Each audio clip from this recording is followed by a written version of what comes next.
श्रीविष्णोः शतनामस्तोत्रम्। वासुदेवं हृषीकेशं वामनं जलशायिनं जनार्दनं हरिकृष्णं श्रीवक्षं गरुडध्वजं वाराहं पुण्डरीकाक्षं नृसिंहं नरकान्तकम् अव्यक्तं शाश्वतं विष्णु अनन्तमजमव्ययं नारायणं गदाध्यक्षं गोविन्दं कीर्तिभाजनं गोवर्धनोद्धरं देवं भूधरं भुवनेश्वरं वेत्तारं यज्ञपुरुषं यज्ञेशं यज्ञवाहकं चक्रपाणिं गदापाणिं शङ्खपाणिं नरोत्तमं वैकुण्ठं दुष्टदमनं भूगर्भं पीतवाससं त्रिविक्रमं त्रिकालज्ञं त्रिमूर्तिं नन्दिकेश्वरं रामं रामं हयग्रीवं भीमं रौद्रं भवोद्भवं श्रीपतिं श्रीधरं श्रीशं मङ्गलं मङ्गलायुधं दामोदरं दमोपेतं केशवं केशिसूदनं वरेण्यं वरदं विष्णु मानन्दं वसुदेवजं हिरण्यरेतसं दीप्तं पुराणं पुरुषोत्तमं सकलं निष्कलं शुद्धं निर्गुणं गुणशाश्वतं हिरण्यतनुसङ्काशं सूर्यायुतसमप्रभं मेघश्यामं चतुर्बाहुं कुशलं कमलेक्षणं ज्योतिरूपमरूपं च स्वरूपं रूपसंस्थितं सर्वज्ञं सर्वरूपस्थं सर्वेशं सर्वतोमुखं ज्ञानं कूटस्थमचलं ज्ञानदं परमं प्रभुं योगीशं योगनिष्णातं योगिनं योगरूपिणम् ईश्वरं सर्वभूतानां वन्दे भूतमयं प्रभुम् इति नाम शतं दिव्यं वैष्णवं खलु पापहम् व्यासेन कथितं पूर्वं सर्वपापप्रणाशनं यः पठेत् प्रातरुत्थाय स भवेद् वैष्णवो नरः सर्वपापविशुद्धात्मा विष्णुसायुज्यमाप्नुयात् चान्द्रायणसहस्राणि कन्यादानशतानि च गवां लक्ष्यसहस्राणि मुक्तिभागी भवेन्नरः अश्वमेधायुतं पुण्यं फलं प्राप्नोति मानवः वासुदेवं हृषीकेशं वामनं जलशायिनं जनार्दनं हरिकृष्णं श्रीवक्षं गरुडध्वजं वाराहं पुण्डरीकाक्षं नृसिंहं नरकान्तकम् अव्यक्तं शाश्वतं विष्णु अनन्तमजमव्ययं नारायणं गदाध्यक्षं गोविन्दं कीर्तिभाजनं गोवर्धनोद्धरं देवं भूधरं भुवनेश्वरं वेत्तारं यज्ञपुरुषं यज्ञेशं यज्ञवाहकं चक्रपाणिं गदापाणिं शङ्खपाणिं नरोत्तमं वैकुण्ठं दुष्टदमनं भूगर्भं पीतवाससं त्रिविक्रमं त्रिकालज्ञं त्रिमूर्तिं नन्दिकेश्वरं रामं रामं हयग्रीवं भीमं रौद्रं भवोद्भवं श्रीपतिं श्रीधरं श्रीशं मङ्गलं मङ्गलायुधं दामोदरं दमोपेतं केशवं केशिसूदनं वरेण्यं वरदं विष्णु मानन्दं वसुदेवजं हिरण्यरेतसं दीप्तं पुराणं पुरुषोत्तमं सकलं निष्कलं शुद्धं निर्गुणं गुणशाश्वतं हिरण्यतनुसङ्काशं सूर्यायुतसमप्रभं मेघश्यामं चतुर्बाहुं कुशलं कमलेक्षणं ज्योतिरूपमरूपं च स्वरूपं रूपसंस्थितं सर्वज्ञं सर्वरूपस्थं सर्वेशं सर्वतोमुखं ज्ञानं कूटस्थमचलं ज्ञानदं परमं प्रभुं योगीशं योगनिष्णातं योगिनं योगरूपिणम् ईश्वरं सर्वभूतानां वन्दे भूतमयं प्रभुम् इति नाम शतं दिव्यं वैष्णवं खलु पापहं व्यासेन कथितं पूर्वं सर्वपापप्रणाशनं यः पठेत् प्रातरुत्थाय स भवेद् वैष्णवो नरः सर्वपापविशुद्धात्मा विष्णुसायुज्यमाप्नुयात् चान्द्रायणसहस्राणि कन्यादानशतानि च गवां लक्ष्यसहस्राणि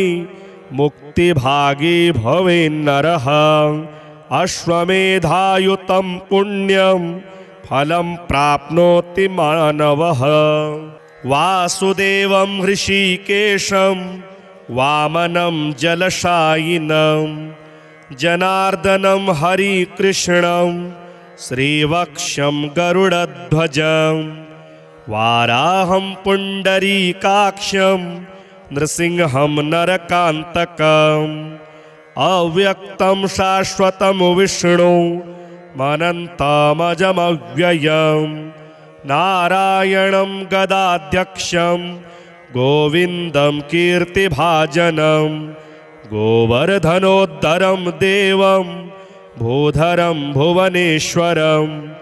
वेत्तारं यज्ञपुरुषं यज्ञेशं यज्ञवाहकं चक्रपाणिं गदापाणिं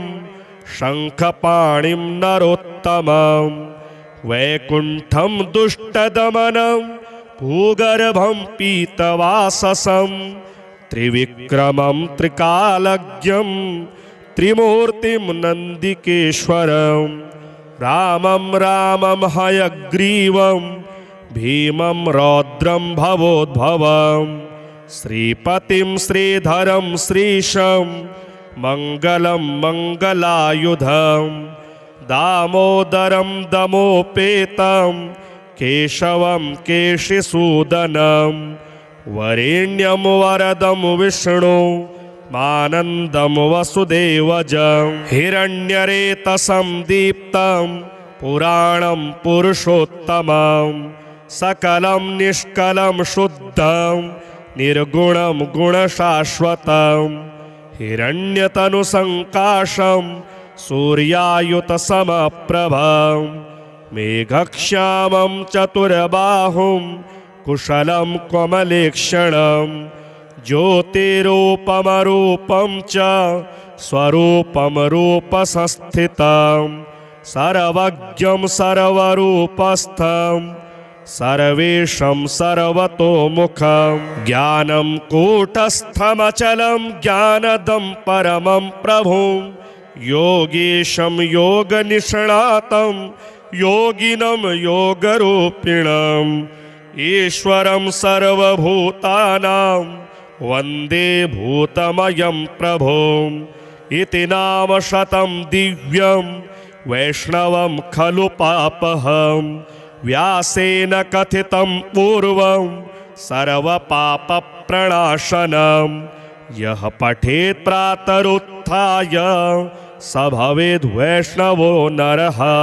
सर्वपापविशुद्धात्मा विष्णुसायुज्यमाप्नुयात् चान्द्रायणसहस्राणि कन्यादानशतानि च गवां लक्ष्यसहस्राणि मुक्तिभागी भवेन्नरः अश्वमेधायुतं पुण्यं फलं प्राप्नोति मानवः वासुदेवं हृषीकेशं वामनं जलशायिनं जनार्दनं हरिकृष्णं श्रीवक्ष्यं गरुडध्वजं वाराहं पुण्डरीकाक्षं नृसिंहं नरकान्तकम् अव्यक्तं शाश्वतं विष्णु अनन्तमजमव्ययं नारायणं गदाध्यक्षं गोविन्दं कीर्तिभाजनं गोवर्धनोद्धरं देवं भूधरं भुवनेश्वरं वेत्तारं यज्ञपुरुषं यज्ञेशं यज्ञवाहकं चक्रपाणिं गदापाणिं शङ्खपाणिं नरोत्तमं वैकुण्ठं दुष्टदमनं भूगर्भं पीतवाससं त्रिविक्रमं त्रिकालज्ञं त्रिमूर्तिं नन्दिकेश्वरं रामं रामं हयग्रीवं भीमं रौद्रं भवोद्भवं श्रीपतिं श्रीधरं श्रीशं मङ्गलं मङ्गलायुधं दामोदरं दमोपेतं केशवं केशिसूदनं वरेण्यं वरदं विष्णु मानन्दं वसुदेवजं हिरण्यरेतसं दीप्तं पुराणं पुरुषोत्तमं सकलं निष्कलं शुद्धं निर्गुणं गुणशाश्वतं हिरण्यतनुसङ्काशं सूर्यायुतसमप्रभं मेघश्यामं चतुर्बाहुं कुशलं कमलेक्षणं ज्योतिरूपमरूपं च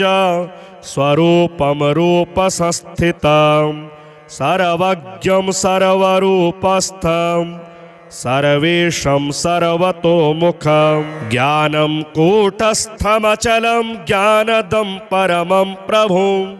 योगीशं योगनिष्णातं योगिनं योगरूपिणम् ईश्वरं सर्वभूतानां वन्दे भूतमयं प्रभुम्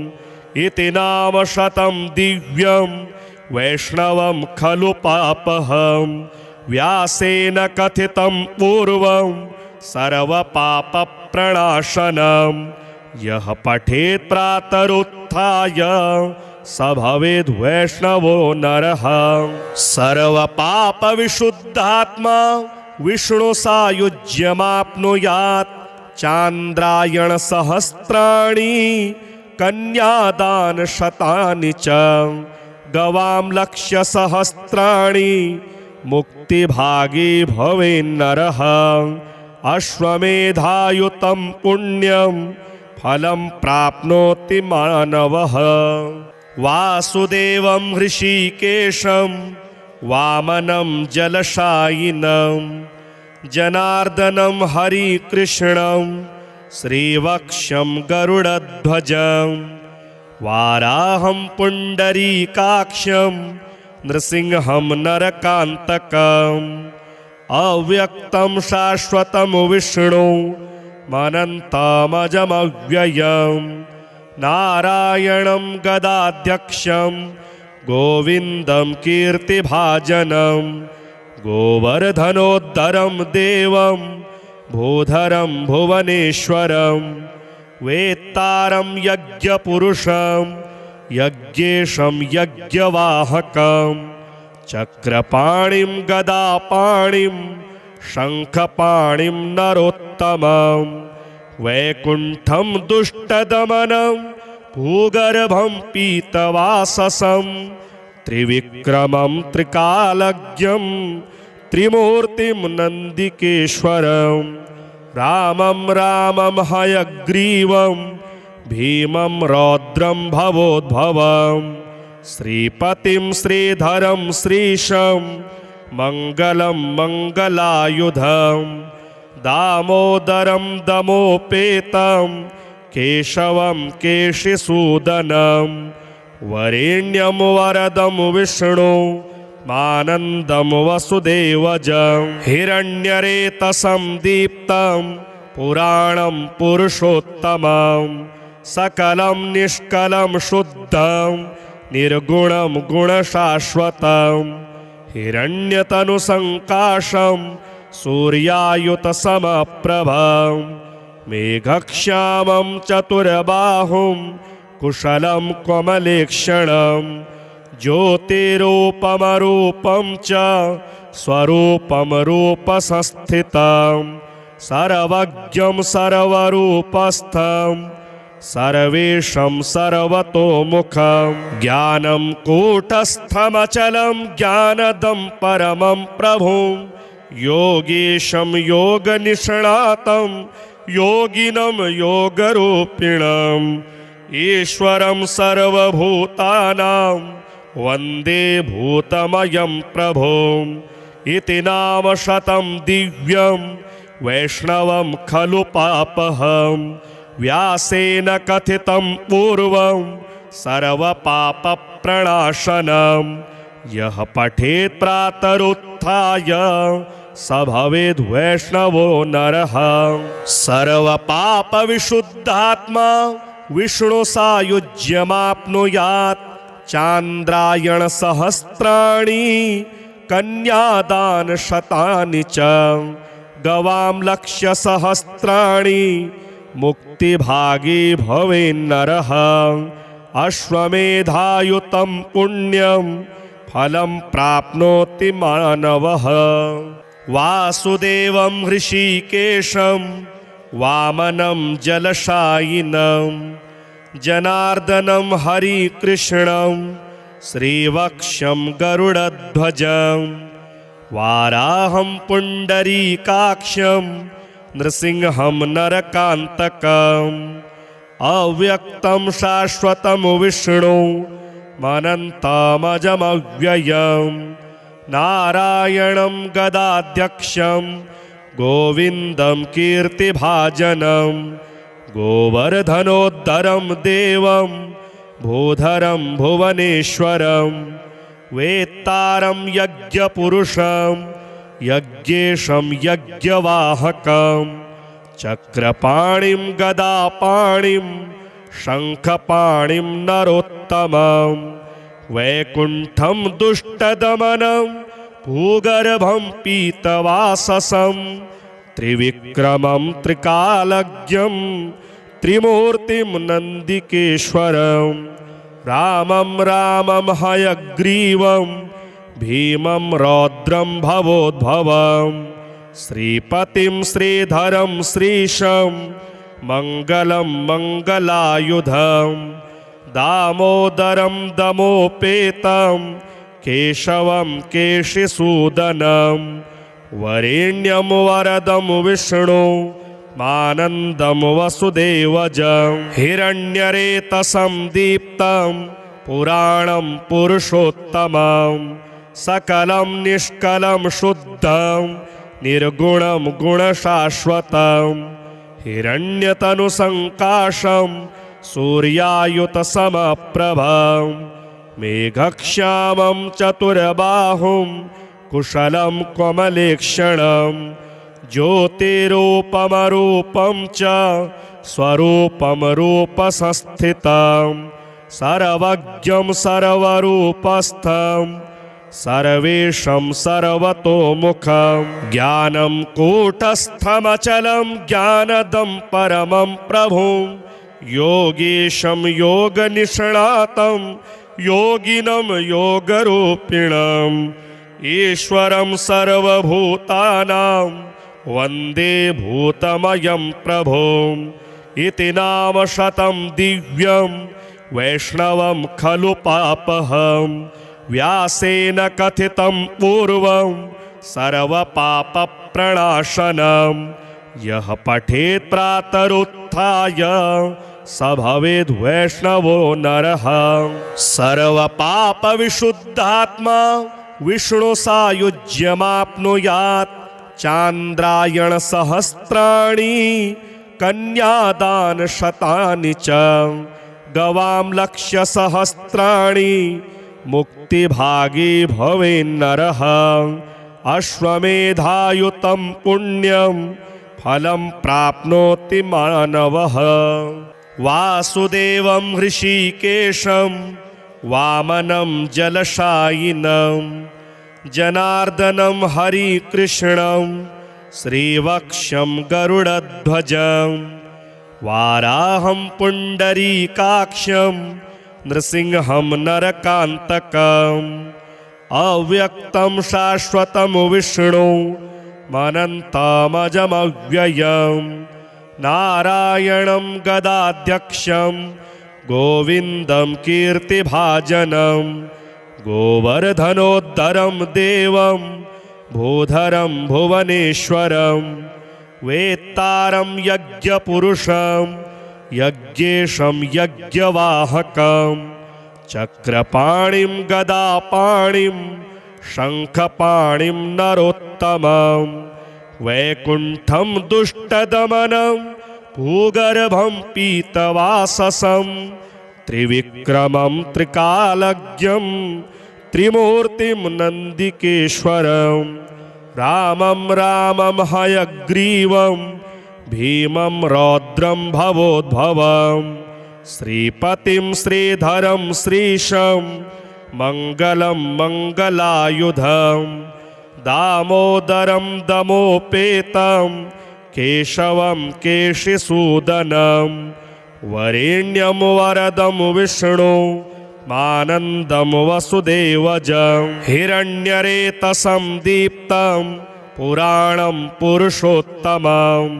सकलं निष्कलं शुद्धं निर्गुणं गुणशाश्वतं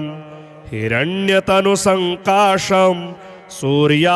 सूर्यायुतसमप्रभं मेघश्यामं चतुर्बाहुं कुशलं कमलेक्षणं ज्योतिरूपमरूपं च स्वरूपं रूपसंस्थितं सर्वज्ञं सर्वरूपस्थं सर्वेशं सर्वतोमुखं ज्ञानं कूटस्थमचलं ज्ञानदं परमं प्रभुं योगीशं योगनिष्णातं योगिनं योगरूपिणम् ईश्वरं सर्वभूतानां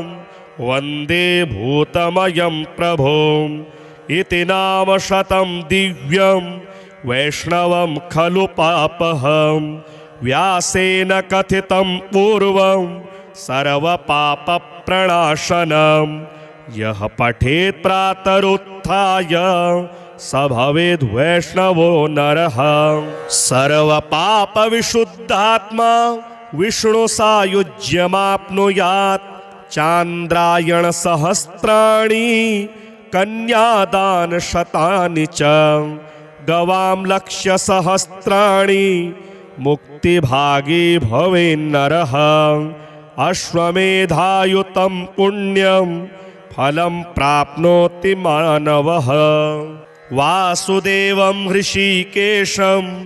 वामनं जलशायिनं जनार्दनं हरिकृष्णं श्रीवक्षं गरुडध्वजं वाराहं पुण्डरीकाक्षं नृसिंहं नरकान्तकम् अव्यक्तं शाश्वतं विष्णु अनन्तमजमव्ययं नारायणं गदाध्यक्षं गोविन्दं कीर्तिभाजनं गोवर्धनोद्धरं देवं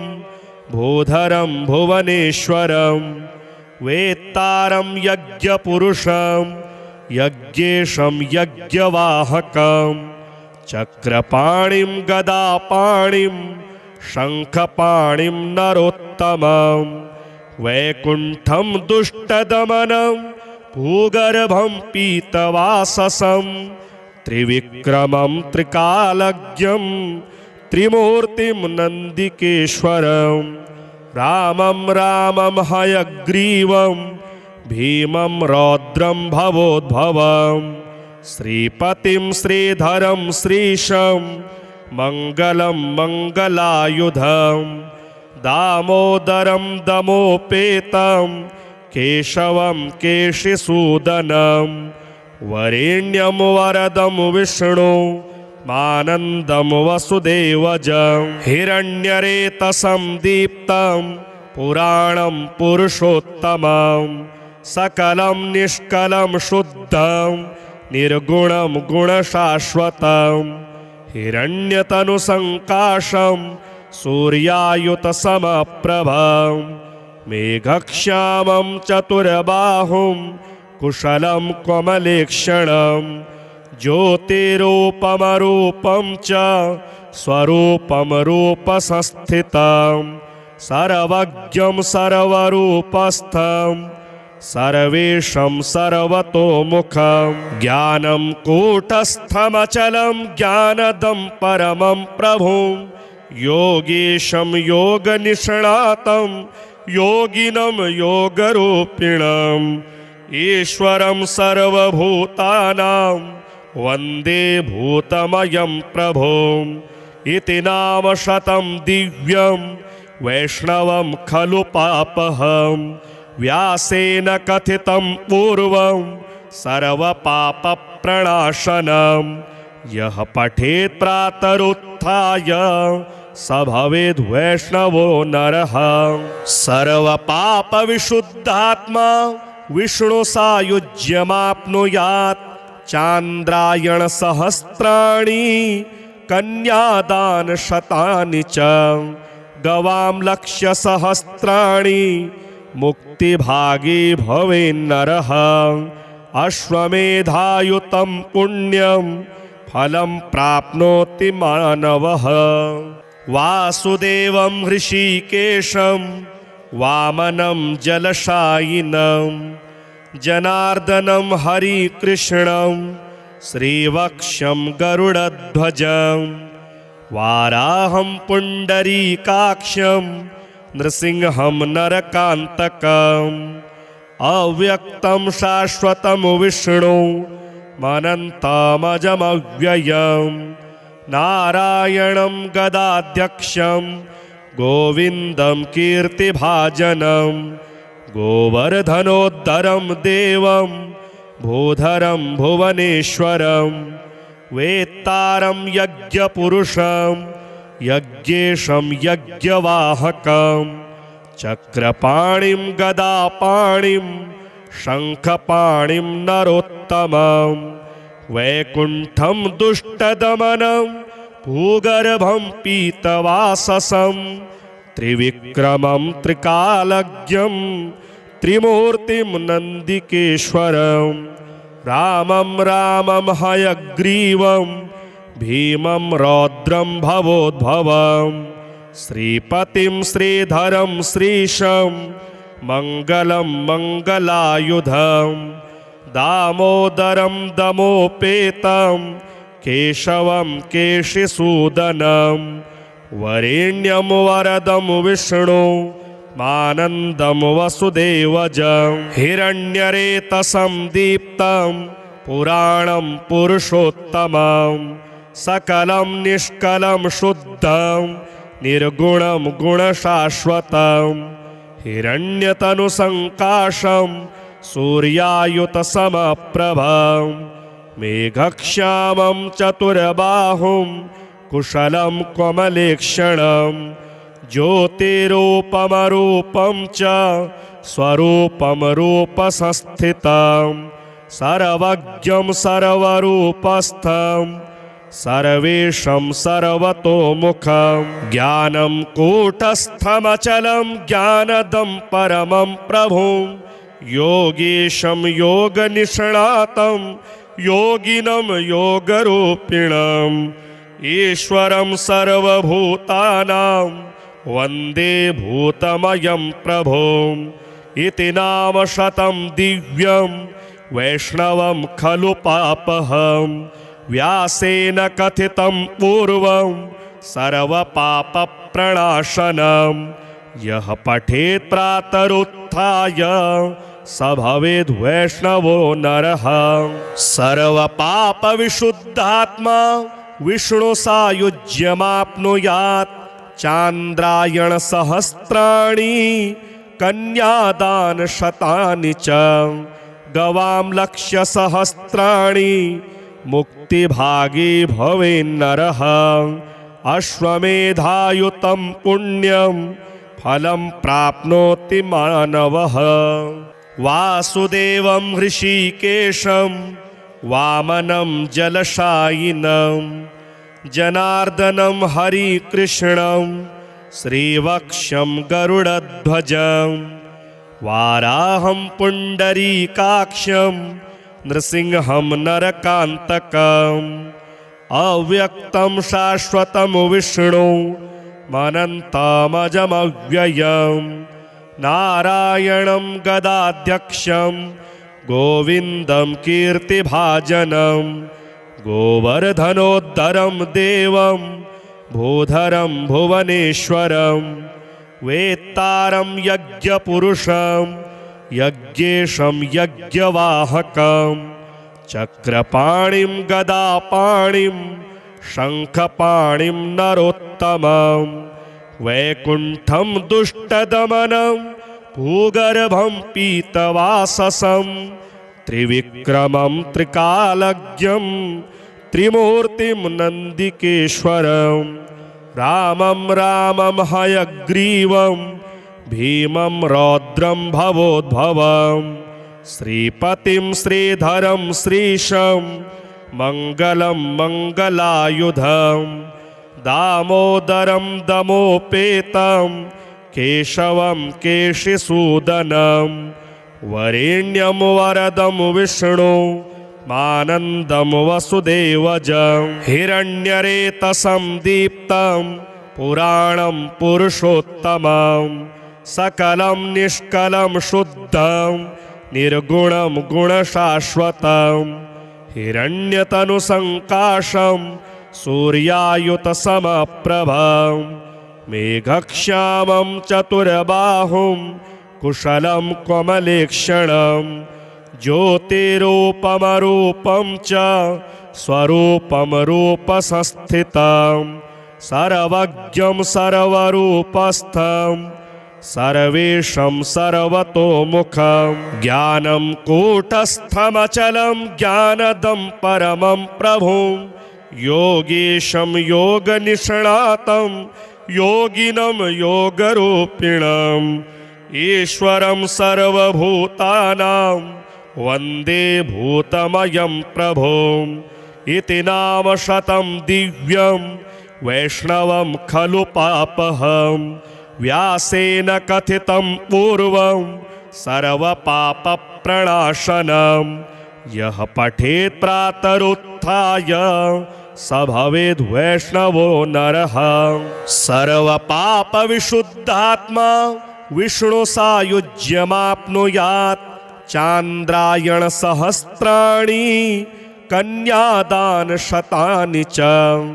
गवां लक्ष्यसहस्राणि मुक्तिभागी भवेन्नरः अश्वमेधायुतं पुण्यं फलं प्राप्नोति मानवः। वासुदेवं हृषीकेशं वामनं जलशायिनं जनार्दनं हरिकृष्णं श्रीवक्षं गरुडध्वजं वाराहं पुण्डरीकाक्षं नृसिंहं नरकान्तकम् अव्यक्तं शाश्वतं विष्णु अनन्तमजमव्ययं नारायणं गदाध्यक्षं गोविन्दं कीर्तिभाजनं गोवर्धनोद्धरं देवं भूधरं भुवनेश्वरं वेत्तारं यज्ञपुरुषं यज्ञेशं यज्ञवाहकं चक्रपाणिं गदापाणिं शङ्खपाणिं नरोत्तमं वैकुण्ठं दुष्टदमनं भूगर्भं पीतवाससं त्रिविक्रमं त्रिकालज्ञं त्रिमूर्तिं नन्दिकेश्वरं रामं रामं हयग्रीवं भीमं रौद्रं भवोद्भवं श्रीपतिं श्रीधरं श्रीशं मङ्गलं मङ्गलायुधं दामोदरं दमोपेतं केशवं केशिसूदनं वरेण्यं वरदं विष्णु मानन्दं वसुदेवजं हिरण्यरेतसं दीप्तं पुराणं पुरुषोत्तमं सकलं निष्कलं शुद्धं निर्गुणं गुणशाश्वतं हिरण्यतनुसङ्काशं सूर्यायुतसमप्रभं मेघश्यामं चतुर्बाहुं कुशलं कमलेक्षणं ज्योतिरूपमरूपं च स्वरूपं रूपसंस्थितं सर्वज्ञं सर्वरूपस्थं सर्वेशं सर्वतोमुखं ज्ञानं कूटस्थमचलं ज्ञानदं परमं प्रभुं योगीशं योगनिष्णातं योगिनं योगरूपिणम् ईश्वरं सर्वभूतानां वन्दे भूतमयं प्रभुम् इति नाम शतं दिव्यं वैष्णवं खलु पापहं व्यासेन कथितं पूर्वं सर्वपापप्रणाशनं यः पठेत् प्रातरुत्थाय स भवेद् वैष्णवो नरः सर्वपापविशुद्धात्मा विष्णुसायुज्यमाप्नुयात् चान्द्रायणसहस्राणि कन्यादानशतानि च गवां लक्ष्यसहस्राणि मुक्तिभागी भवेन्नरः अश्वमेधायुतं पुण्यं फलं प्राप्नोति मानवः वासुदेवं हृषीकेशं वामनं जलशायिनं जनार्दनं हरिकृष्णं श्रीवक्षं गरुडध्वजं वाराहं पुण्डरीकाक्षं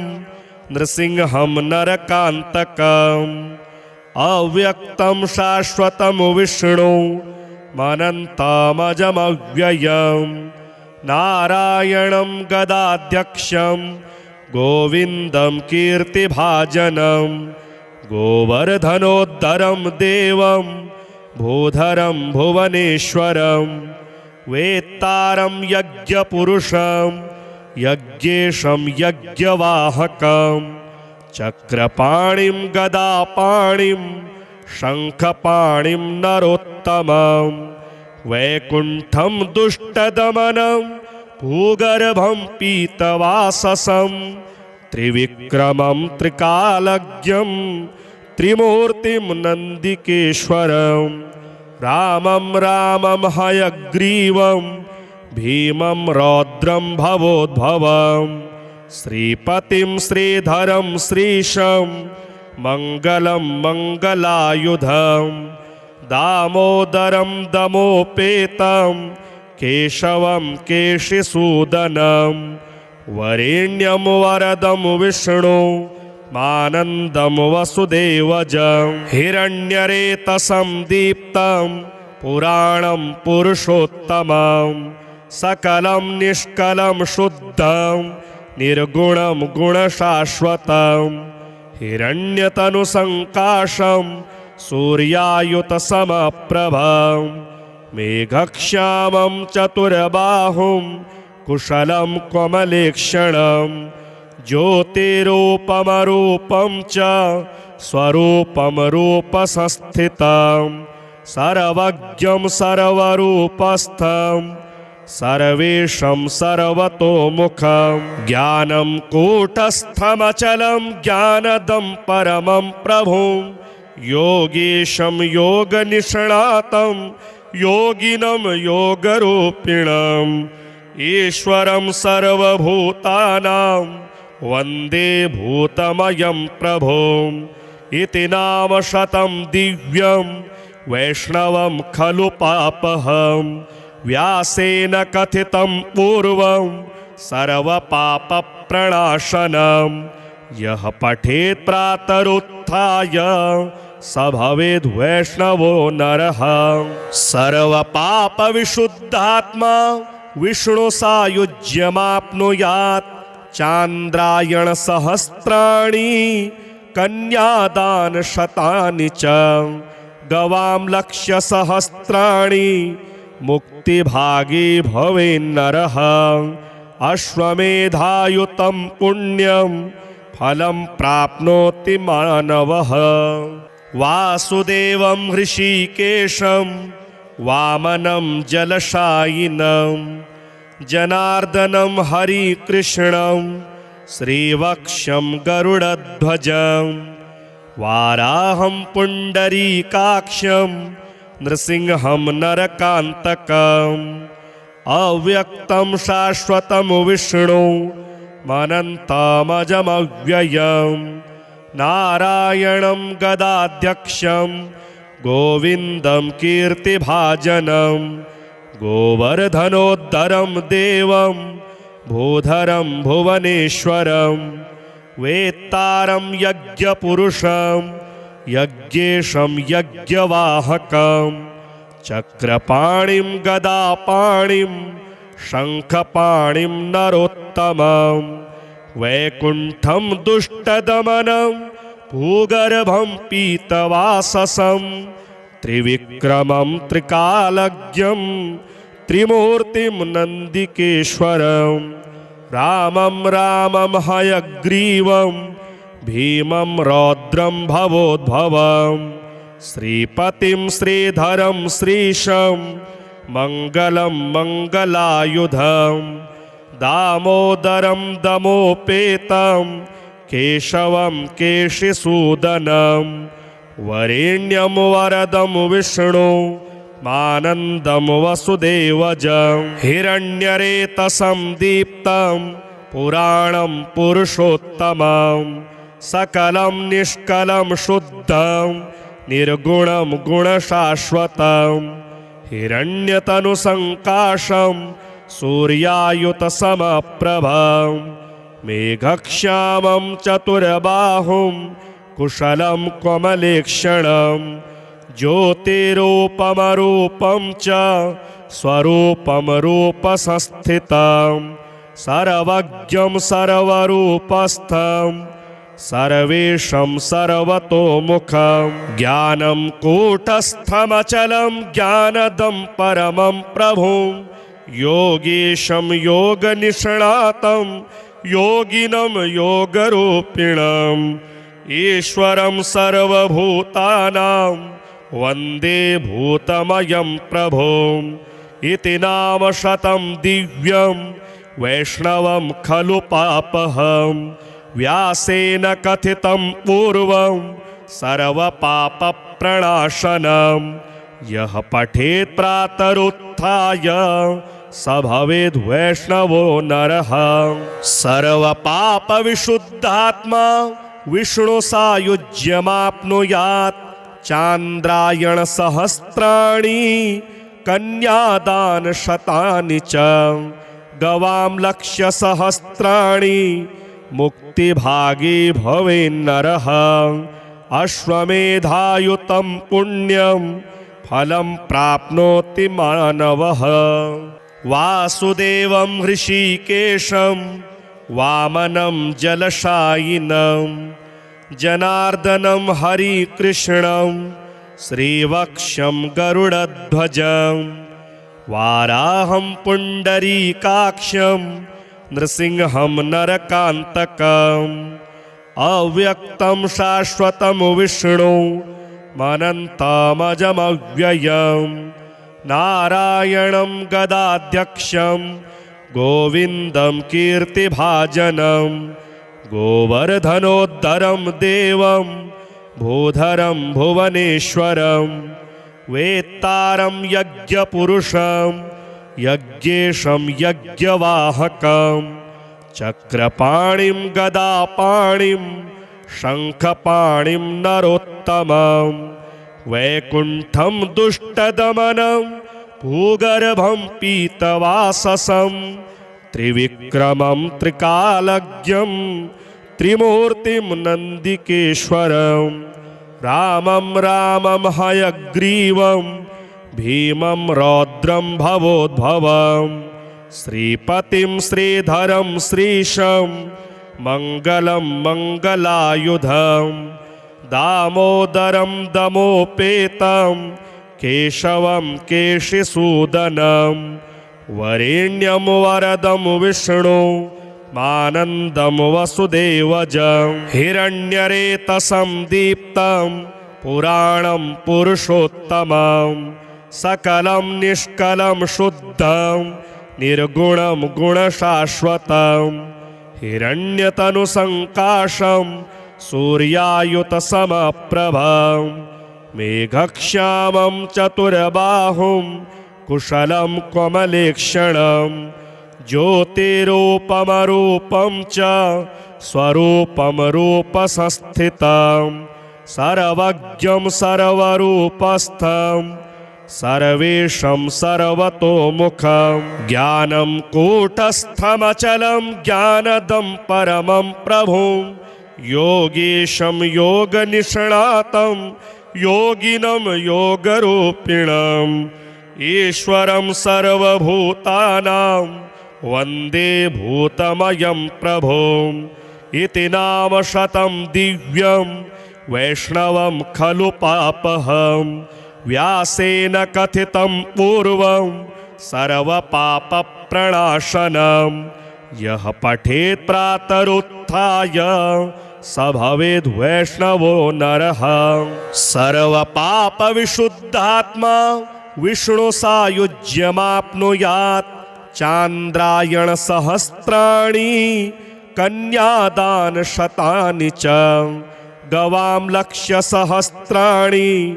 मुक्तिभागी भवेन्नरः अश्वमेधायुतं पुण्यं फलं प्राप्नोति मानवः वासुदेवं हृषीकेशं वामनं जलशायिनं जनार्दनं हरिकृष्णं श्रीवक्षं गरुडध्वजं वाराहं पुण्डरीकाक्षं नृसिंहं नरकान्तकम् अव्यक्तं शाश्वतं विष्णु अनन्तमजमव्ययं नारायणं गदाध्यक्षं गोविन्दं कीर्तिभाजनं गोवर्धनोद्धरं देवं भूधरं भुवनेश्वरं वेत्तारं यज्ञपुरुषं यज्ञेशं यज्ञवाहकं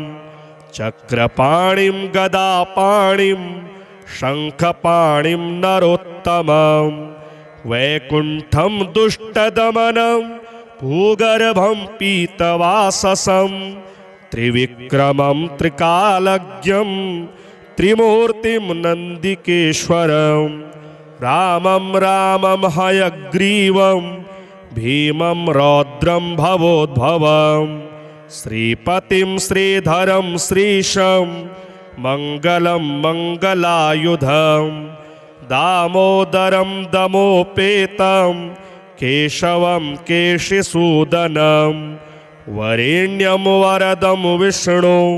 मानन्दं वसुदेवजं हिरण्यरेतसं दीप्तं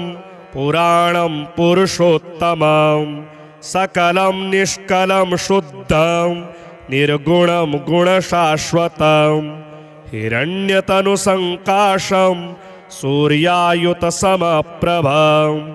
मेघक्ष्यामं चतुर्बाहुं कुशलं कमलेक्षणं ज्योतिरूपमरूपं च स्वरूपं रूपसंस्थितं सर्वज्ञं सर्वरूपस्थं सर्वेशं सर्वतोमुखं ज्ञानं कूटस्थमचलं ज्ञानदं परमं प्रभुं योगेशं योगनिष्णातं योगिनं योगरूपिणम् ईश्वरं सर्वभूतानां वन्दे भूतमयं प्रभुं इति नाम शतं दिव्यं वैष्णवं खलु पापहं व्यासेन कथितं पूर्वं सर्वपापप्रणाशनं यः पठेत् प्रातरुत्थाय स भवेद् वैष्णवो नरः। सर्वपापविशुद्धात्मा विष्णुसायुज्यमाप्नुयात्। चान्द्रायणसहस्राणि कन्यादानशतानि च। गवां लक्ष्यसहस्राणि मुक्तिभागी भवेन्नरः। अश्वमेधायुतं पुण्यं फलं प्राप्नोति मानवः। वासुदेवं हृषीकेशं वामनं जलशायिनं जनार्दनं हरिकृष्णं श्रीवक्षं गरुडध्वजं। वाराहं पुण्डरीकाक्षं नृसिंहं नरकान्तकम्। अव्यक्तं शाश्वतं विष्णु अनन्तमजमव्ययम्। नारायणं गदाध्यक्षं गोविन्दं कीर्तिभाजनं। गोवर्धनोद्धरं देवं भूधरं भुवनेश्वरं। वेत्तारं यज्ञपुरुषं यज्ञेशं यज्ञवाहकं। चक्रपाणिं गदापाणिं शङ्खपाणिं नरोत्तमं। वैकुण्ठं दुष्टदमनं भूगर्भं पीतवाससं। त्रिविक्रमं त्रिकालज्ञं त्रिमूर्तिं नन्दिकेश्वरं। रामं रामं हयग्रीवं भीमं रौद्रं भवोद्भवम्। श्रीपतिं श्रीधरं श्रीशं मङ्गलं मङ्गलायुधं। दामोदरं दमोपेतं केशवं केशिसूदनं। वरेण्यं वरदं विष्णु मानन्दं वसुदेवजं। हिरण्यरेतसं दीप्तं पुराणं पुरुषोत्तमं। सकलं निष्कलं शुद्धं निर्गुणं गुणशाश्वतं। हिरण्यतनुसङ्काशं सूर्यायुतसमप्रभं। मेघश्यामं चतुर्बाहुं कुशलं कमलेक्षणं। ज्योतिरूपमरूपं च स्वरूपं रूपसंस्थितं। सर्वज्ञं सर्वरूपस्थं सर्वेशं सर्वतोमुखं। ज्ञानं कूटस्थमचलं ज्ञानदं परमं प्रभुं। योगेशं योगनिष्णातं योगिनं योगरूपिणम्। ईश्वरं सर्वभूतानां वन्दे भूतमयं प्रभुम्। इति नाम शतं दिव्यं वैष्णवं खलु पापहम्। व्यासेन कथितं पूर्वं सर्वपापप्रणाशनं। यः पठेत् प्रातरुत्थाय स भवेद् वैष्णवो नरः। सर्वपापविशुद्धात्मा विष्णुसायुज्यमाप्नुयात्। चान्द्रायणसहस्राणि कन्यादानशतानि च। गवां लक्ष्यसहस्राणि मुक्तिभागी भवेन्नरः। अश्वमेधायुतं पुण्यं फलं प्राप्नोति मानवः। वासुदेवं हृषीकेशं वामनं जलशायिनं जनार्दनं हरिकृष्णं श्रीवक्षं गरुडध्वजं। वाराहं पुण्डरीकाक्षं नृसिंहं नरकान्तकम्। अव्यक्तं शाश्वतं विष्णु अनन्तमजमव्ययम्। नारायणं गदाध्यक्षं गोविन्दं कीर्तिभाजनं। गोवर्धनोद्धरं देवं भूधरं भुवनेश्वरं। वेत्तारं यज्ञपुरुषं यज्ञेशं यज्ञवाहकं। चक्रपाणिं गदापाणिं शङ्खपाणिं नरोत्तमं। वैकुण्ठं दुष्टदमनं भूगर्भं पीतवाससं। त्रिविक्रमं त्रिकालज्ञं त्रिमूर्तिं नन्दिकेश्वरं रामं रामं हयग्रीवं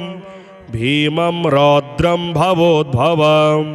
श्रीपतिं श्रीधरं श्रीशं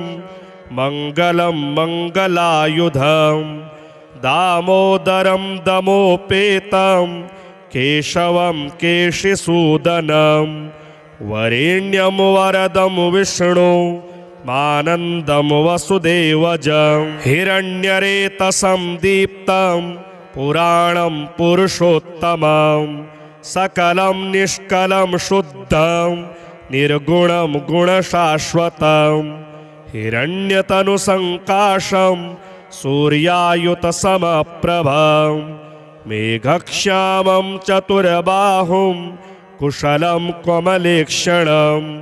ज्योतिरूपमरूपं च